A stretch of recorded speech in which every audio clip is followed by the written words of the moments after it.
Gas tank, it was like 48 bucks. My car payment's close to 500. My insurance is between 1 and 2. My light bill's about 2 something. My internet's 100 and something. My phone bill's about close to 100. But yet, $45,000 is too much for a single person in income. Are you kidding me? Like, at this point, I just want to live in my car for like 6 months and save money.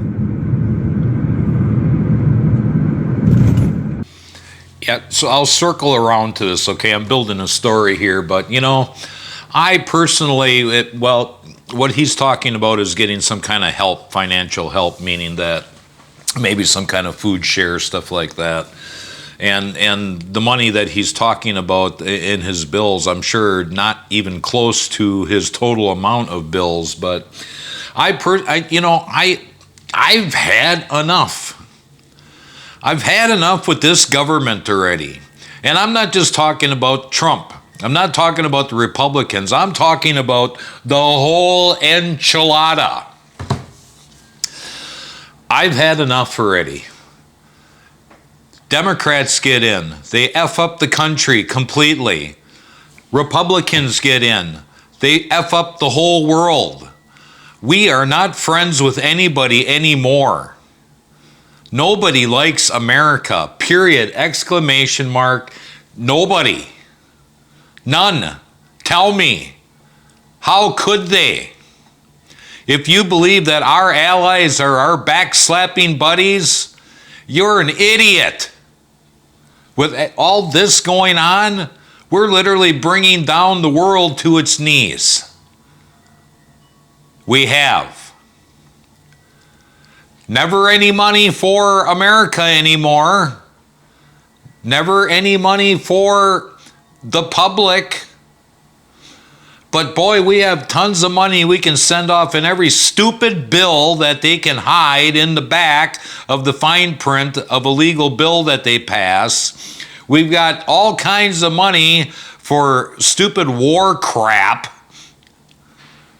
Everything except America. I am just sick and tired of these damn people in our government.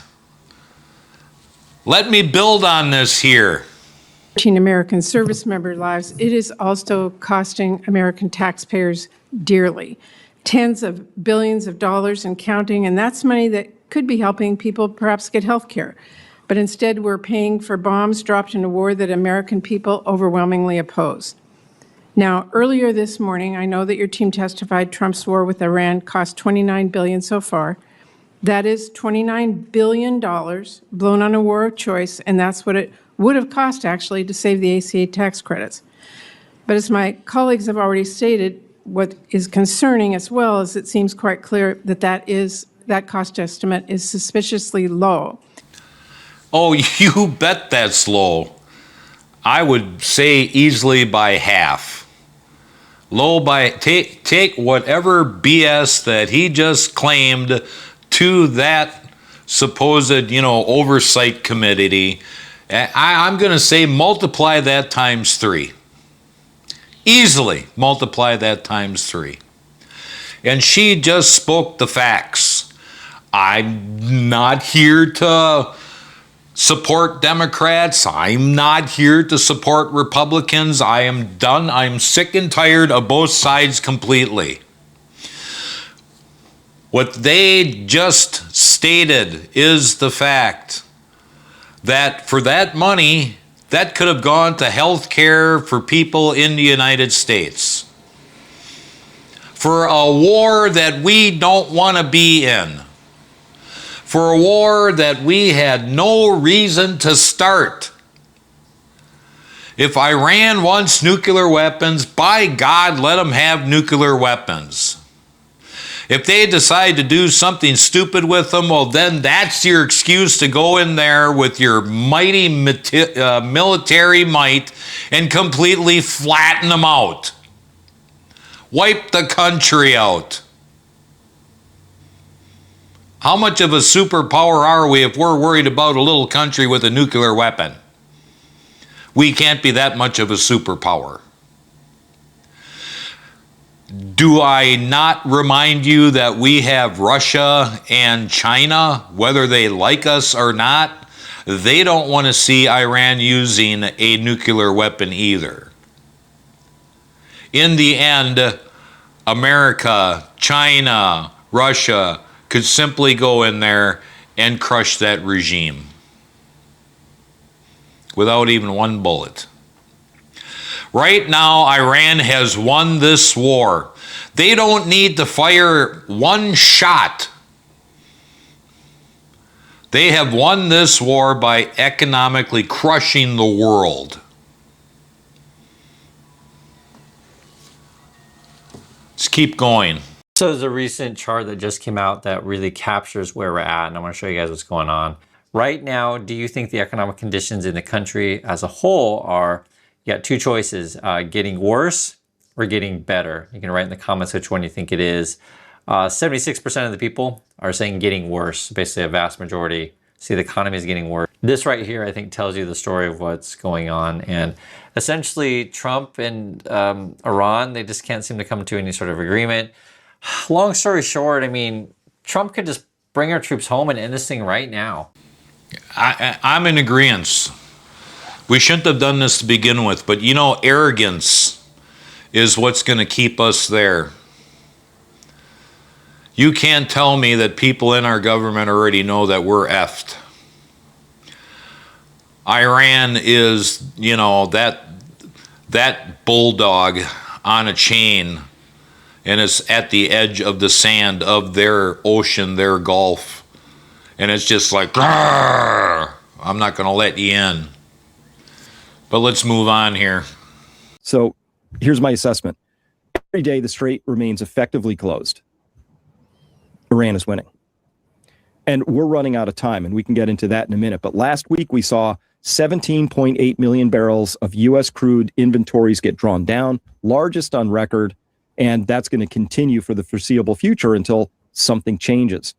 And the something that changes is either comprehensive peace breaks out, which means there's a real negotiation, both sides give and take, or the United States kind of hits tank bottom. And at that point, we can talk about that later, but that's going to be an economically ruinous moment. It's going to be highly disruptive to not just our country, but to the whole world. And he's 100% right. What is he specifically talking about, in case you missed the point there? Our strategic reserve and the world's strategic reserve. So United States strategic reserve and G7 strategic reserve. Boy, I just can't get that one out. Anyways, we have drained these. Once again, our freaking politicians who are supposed to be taking care of America, who have more interest in taking care of everybody else for their under-the-table bullshit payoffs, their illegal stock trades, their amazingly consulting businesses that they're on boards that they never show up at these corporate boards. It's amazing how much money they get from that, but that all filters back into their re-election funds. America, the greatest country in the world, who is now bought and paid for by corporations.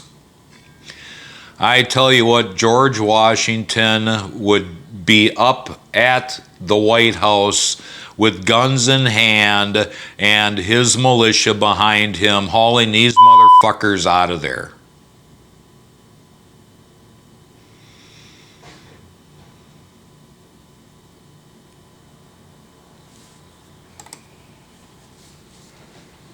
It is time now for Money Power Politics. For months now, the war in Iran has been taking a toll on Americans' wallets. We were just talking about it. But while many families are struggling to fill up their gas tanks and pay for groceries, Some traders and big-time investors out there are getting lucky off the war's market chaos. So lucky, in fact, that regulators are starting to take a closer look. According to the Wall Street Journal, the CFTC, or Commodity Futures Trading Commission, is now scrutinizing a flurry of suspicious oil trades made literally moments before the president postponed an attack on Iran's energy infrastructure in late March. Oh, really? They just started looking now?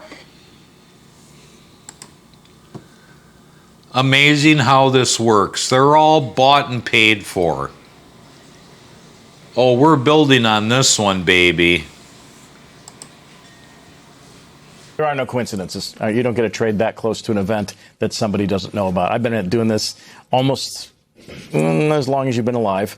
And when people who actually engage in this That's practice... how he gets invited here. Look, it is a serious thing. There's no way in which someone did not have inside information in those trades. It's not coincidental. I've known people who have engaged in it, and in the old days, it was done in a much different way. This is as blatant an abuse as I've ever seen. And again, if it looks like, quacks like a duck, walks like a duck, it's a duck. Exactly.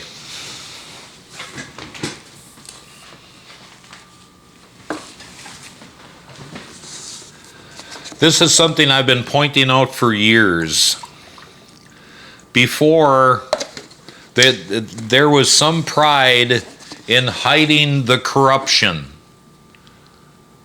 Now they just do it right out in the open. Because they have got us, the American public, so numbed down to their crazy crap that they pull. They've got us so numbed down in the illegal crap that they pull. We have become weak as people in America. Weak. Steve, what do you make of this New York Times story here? Pelosi and her husband have repeatedly been accused of using inside information to benefit themselves. Lawmakers say this is corruption. She's saying this is just a free market. Is that really the free market? No, it is not the free market when you have secret information that other people don't have. Pelosi is right in saying that members of Congress should participate in the free market economy of America, which they've done so much the Democrats to undermine. But there's a way to do it. We all know how to do it right, and that is to allow them to invest in broad-based indexes like the S&P 500 instead of individual stocks. They can go into these broad index funds. But what she was doing, or her husband was doing, she said she never traded a stock, and her husband got this wonderful information by osmosis, it really undermines trust in Congress. And that's what even the New York Times is noticing now. It undermines trust in public officials, that they're making a lot of money on the side by having information that the public does not have. I'll tell you my honest opinion on it. I mean, I'm in favor of that because I don't think we should have any appearance of impropriety here, okay? But the other side of it, some people say, well, look, you know, the salary of Congress has been frozen since 2009. You know, when you adjust for inflation, a member of Congress today is making 31% less than they made in that year. It goes down every year. And over time, if you stay on this trajectory, you're going to have less qualified people who are willing to make the extreme sacrifice to run for Congress. I mean, it's just people just make a reasonable decision as a family on whether or not they can come and move to Washington, have a residence here, a residence at home, and do all the things that are required. So the counter argument is, and I have some sympathy, look, at least let them like engage in some stock trading so that they can continue to, you know, take care of their family. But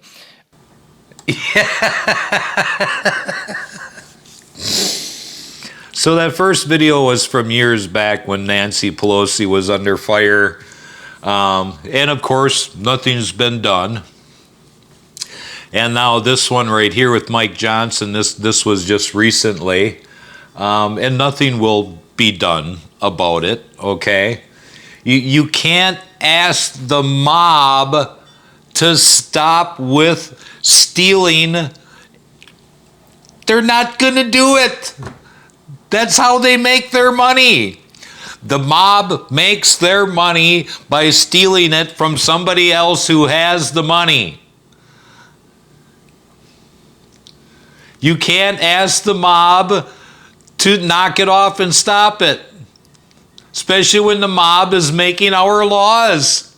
You know, Jesus.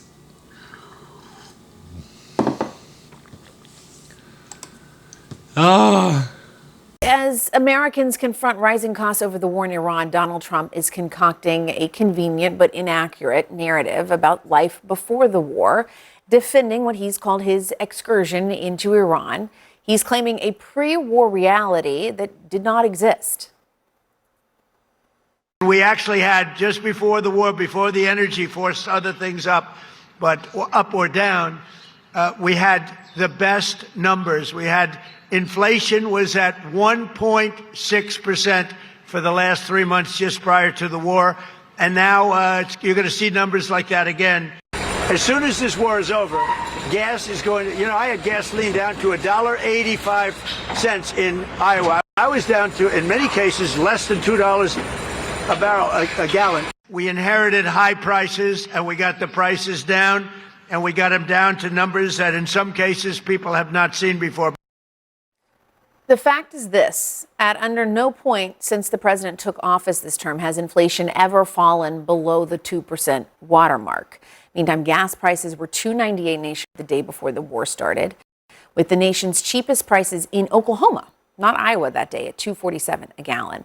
And that claim that prices were down across the board, not true either, given that through February, prices were up 2.9% compared to when Trump took office.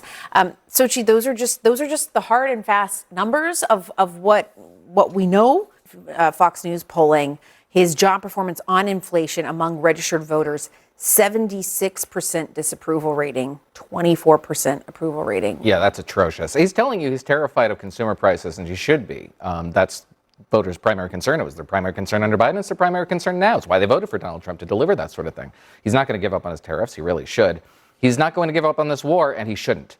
The way out of this price problem with gasoline is to complete the project that he began in Tehran, open up the strait militarily, and watch gasoline prices follow Brent prices. Brent prices collapse on speculation. He says something in the morning, go down $10, $12. Takes a while to get down to refined products, but you get some relief there by November.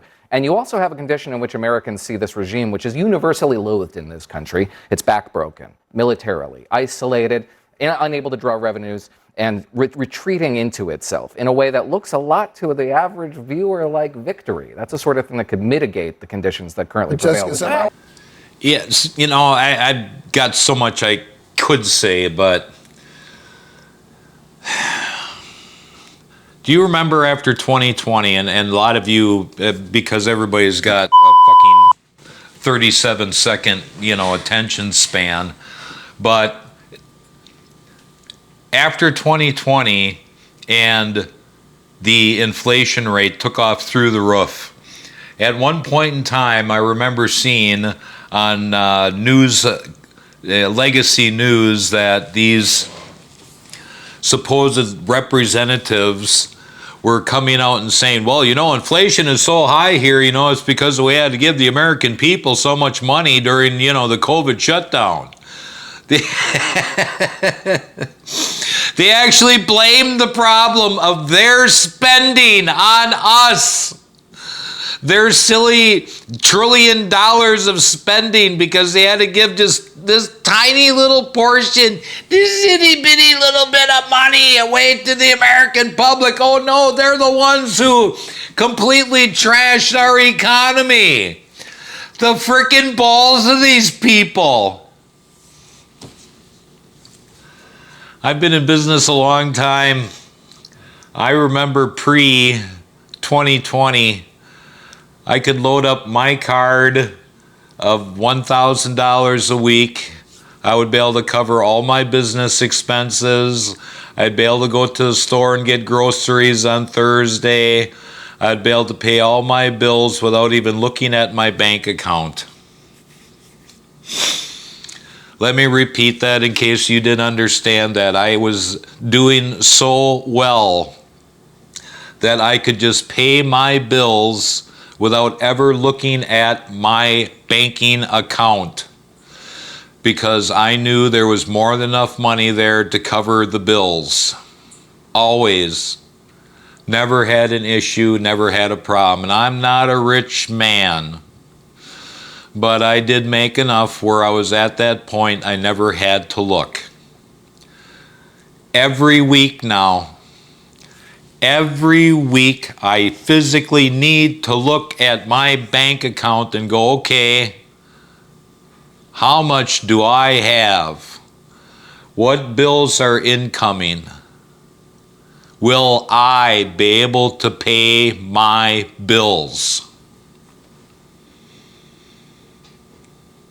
Will I be able to pay my bills because fuel is through the roof, oil is through the roof, fluids are through the roof, tires are through the roof, insurance tripled since 2020.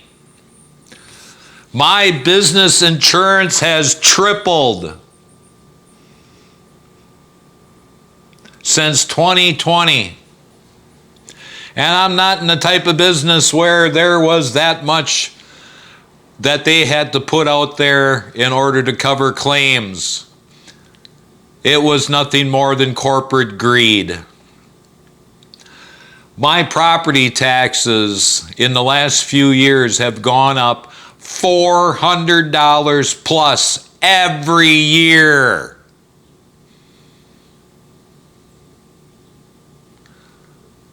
Everything is going through the roof. And I watched, and I have kept a very close eye in the last few years on wages in this area where I live. The average wage is $21 an hour.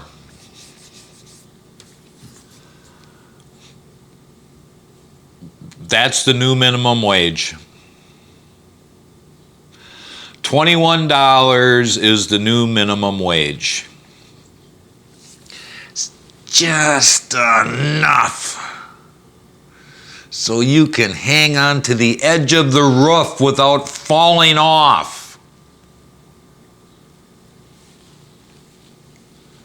These people have got to frickin' go. We as the American public really need to get together and just clear this swamp out ourselves.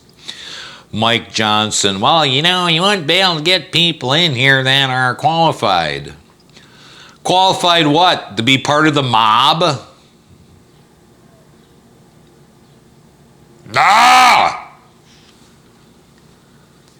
Catch me on the next one. I will see you there. Fucking damn son of a bitchin'.